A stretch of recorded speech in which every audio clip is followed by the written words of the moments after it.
اس وقت ہم پیر مال کی ایک سماجی شخصیت ہے محمد دلشاد صاحب، ان کے پاس ان کے آفس میں موجود ہیں. ہم ان سے بات کریں گے کہ انہوں نے اپنے لیول پہ کتنی ویلفیئر کا کام کیا اور کن کن علاقوں میں گئے، کچھ مسئلے مسائل ان کو فیس کرنا پڑے، ہم اس حوالے سے بھی ان سے ڈسکشنز کریں گے، اور کتنی خدمت کر سکتے ہیں اور کتنا ویلفیئر کا یہ کام کر سکتے ہیں، ہم اس حوالے سے بھی ان سے بات کریں گے. لیکن جو آف دا کیمرہ میں جو ان کے حوالے سے انفارمیشن ملی ہے وہ یہ ملی کہ انہوں نے بہت کام کیا ہے فلڈ افیکٹس کے لیے اور کافی ایریاز میں گئے اور جتنا ان سے ہو سکتا تھا پیر مال کے لیول پہ انہوں نے بہت زیادہ کام کیا. السلام علیکم. وعلیکم السلام. آپ سے مل کے بہت خوش ہوئی. آپ کے حوالے سے ہمیں پتا چلا کہ آپ نے فلڈ افیکٹس کے لیے جتنا آپ سے ہو سکا بہت کام کیا. جو آپ کو مشکلات کا سامنا کرنا پڑا وہ ہمارے ناظرین کو ذرا کھل کے بتائیے. مشکلات ہمیں اور تو کوئی نہیں تھیں. وہاں جا کے ہم نے دیکھا جو فلڈڈ ایریے میں پھنسے ہوئے لوگ تھے نا، ان تک پہنچنا جو تھا نا وہ بہت مشکل تھا. وہ پھر بوٹس کے ذریعے نا وہ ہم لوگ ان تک لے کے گئے ہیں سامان. تو وہاں مطلب جو محکمہ ہیلتھ کے تھے آدمی، انہوں نے ہمارے ساتھ بہت تعاون کیا. وہ ہم نے ٹیم پہلے بھیجی ہوئی تھی جس نے پہلے سروے کر رکھا تھا کہ کس کس جگہ پہ ہم نے سامان پہنچانا ہے. تو وہ کچھ تو ہم نے وہاں پہلے مطلب دے دیا ایک کیمپ میں. باقی جو تھا نا وہ ان جو پلان انہوں نے بنایا ہوا تھا ان کے ذریعے سے پھر وہاں لے کے گئے. وہ پھر متعلقہ آدمیوں تک نا پہنچایا جہاں جہاں بھی ان کی ضرورت تھی. علاقہ آپ نے ایک ہی ٹارگٹ کیا ہوا تھا وہ جنوبی پنجاب کا جو مظفر گڑھ کہہ رہے ہیں، ان کے علاوہ آپ کسی اور علاقے میں بھی گئے اور آپ اپنی ڈونیشنز وہاں تک لے کے گئے اور پہنچائی آپ نے؟ نہیں، مظفر گڑھ کے علاوہ ہم جو بھی گئے ہیں مظفر گڑھ میں اسی علاقے میں گئے. ہاں جی، اور دوسرے ادھر لیا وغیرہ میں ہمارے دوسرے ساتھی گئے ہیں، لیکن ہم لوگ وہیں گئے ہیں. ہمارے یہاں ڈاکٹر مختار صاحب ہیں، وہ بہت سماجی اور شخصیت ہیں، وہ ہمارے ساتھ تھے. وہ وہاں مطلب پیشنٹ کو دیکھتے بھی تھے. تو وہ انہوں نے پری پلاننگ وہاں بنائی ہوئی تھی کہ کس کیمپ میں ہم نے کتنا راشن دینا ہے، کتنے آدمی ہیں. وہ 5 آدمیوں کی ٹیم انہوں نے پہلے بھیجی ہوئی تھی. وہ جب ہم لے کے گئے سامان تو انہوں نے پہلے پلان بنایا ہوا تھا کہ یہ آدمی ہیں. وہ ہم تو ایسے دیکھنے کے لیے گئے تھے. سامان تو مطلب یہاں ہمارے ڈی سی او صاحب، اے سی صاحب سارے انہوں نے دیکھا، ہم لے کے گئے تھے ساتھ.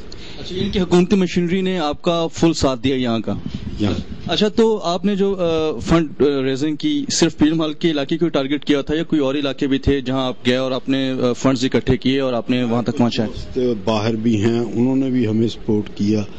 باقی مین جو تھا نا وہ ہمارا پیر محلی تھا، ہمارے یہاں کے آپس میں دوست تھے، انہوں نے مل کے یہ سارا اکٹھا کیا. باہر سے بھی آئے پیسے. اچھا، ایک میں کوشچن کرنا چاہوں گا. کچھ لوگوں کے کنسرنز ہوتے ہیں، کنسرنز ہیں سیاسی پارٹیز اور کچھ این جی اوز کے، وہ ان کو اپنے فنڈز دینا یا اپنے ڈونیشنز دینے سے وہ گھبراتے ہیں. اب ہم نے اسٹار ایشیا کے تھرو، اسٹار ایشیا پہ ہم نے جو فنڈ ریزنگ کی یا اسٹار ایشیا نے اور پنجاب ٹی وی نے جو پازیٹیو کام کیا، آپ نے دیکھا ہی ہوگا کہ میں سوات سے لے کے مختلف ایریاز تک گیا، جنوبی پنجاب تک گیا. ہمارے ساتھ ایک این جی او تھی ڈاکٹر آصف محمود کی کسٹمر افیئر سوسائٹی. ہم لاکھوں کروڑوں کا سامان وہاں پہ لے کے گئے، وہاں تک پہنچائے اور لوگ ہمارے پاس آئے، خود چل کے آئے کہ جناب ہمارا جو اعتماد ہے وہ میڈیا پہ زیادہ ہے. تو آپ اس حوالے سے کیا کہیں گے کہ یہ اس علاقے، یہ صرف بڑے علاقوں تک کی بات ہے یا اس علاقے میں بھی کچھ لوگ گھبراتے ہیں سیاسی پارٹیز کو اپنی ڈونیشنز دیتے ہوئے؟ یہ ہر جگہ ہی ہے، یہاں بھی یہ پرابلمز ہیں، یہاں بھی گھبراتے ہیں.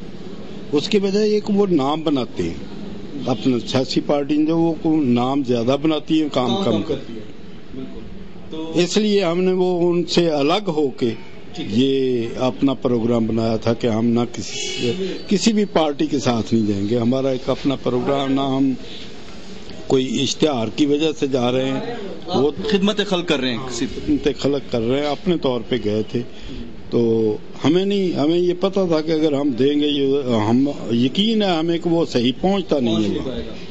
جیسا کہ ہم نے اپنی آنکھوں سے دیکھا، وہاں ہم گئے تو وہ انہوں نے گودام دکھائے، دیکھیں یہ بھرے پڑے ہیں گودام. میں واقعہ آپ کو بتا دوں، میں خیبر آ رہی تھی وہاں سے تو وہ کہتے کہ یہ گورنمنٹ کے گودام ہیں، ان کو دینے والا کوئی نہیں، تقسیم کرنے والا کوئی نہیں، تو جو لوگ لے کے جاتے ہیں اپنے ہاتھوں سے تو آپ اپنی آنکھوں سے دیکھ کیا ہے کہ وہاں پہ گودام میں بدبو پڑ چکی تھی اور وہاں پہ ڈسٹریبیوٹ کرنے والا نہیں تھا. میں 4 صدا کے علاقے میں گیا تھا اور وہاں کے لوگوں نے ہمیں اپیل کی تھی، میرے چینل پہ اپیل کی تھی. انہوں نے کہا تھا کہ اگر فنڈز باہر سے آ رہے انٹرنیشنل ڈونیشن آ رہی ہے تو وہ حکومت کے ذریعے ہمیں نہ پہنچائے، ورنہ ہمیں کچھ نہیں ملے گا. وہ پاک فوج ہو اور کچھ اور ایسی این جی اوز ہو جو ٹرانسپیرنٹلی کام کر رہی ہیں، وہ این جی اوز اور پاک فوج وہ آئیں اور ہمیں پہنچائیں اور ہمیں ساری ڈونیشن مل جائے گی. اگر حکومت کے ذریعے ہمیں ڈونیشن دیں گی تو ہمیں کچھ نہیں ملے گا. تو یہ بات آپ اس بات پہ اگری بالکل 100% صحیح ہے. ہم نے اپنی آنکھوں سے آرمی کے وہاں ٹرک جا رہے تھے، وہ لوگ باقاعدہ مطلب صحیح طریقے سے تقسیم، ہم نے اپنی آنکھوں سے دیکھا، وہ بہت پراپرلی تقسیم کر رہے تھے اور لوگ ان سے مطمئن بھی تھے. ویل آرگنائزڈ لوگ ہیں جی، تو وہ ایک اچھے طریقے سے کار مطلب ہوتا ہے. تو ہم نے بھی یہ جہاں سے جو بھی کیا نا کہ پہلے ٹیم بھیجی، پہلے 3 دفعہ گئے ہیں، اب بھی شاید کوئی اکٹھا ہو گیا تو جائیں گے ان کی ریہیبلیٹیشن کے لیے جو کچھ بھی کر سکے. تو وہ لوگ نا جو پرائیویٹ جاتے ہیں ان پہ زیادہ اعتماد کرتے ہیں.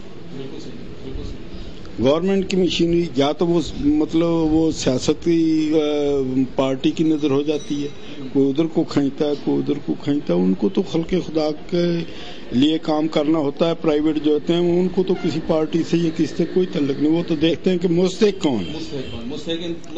ہاں، مستحقین کو تلاش کرنا ان کا ایم ہوتا ہے اور وہ تلاش بھی کرتے ہیں اور دیتے ہیں. ارشاد صاحب، آپ سے بات کر کے بہت اچھا لگا. ہمارے ناظرین کو آپ کیا میسج دیں گے؟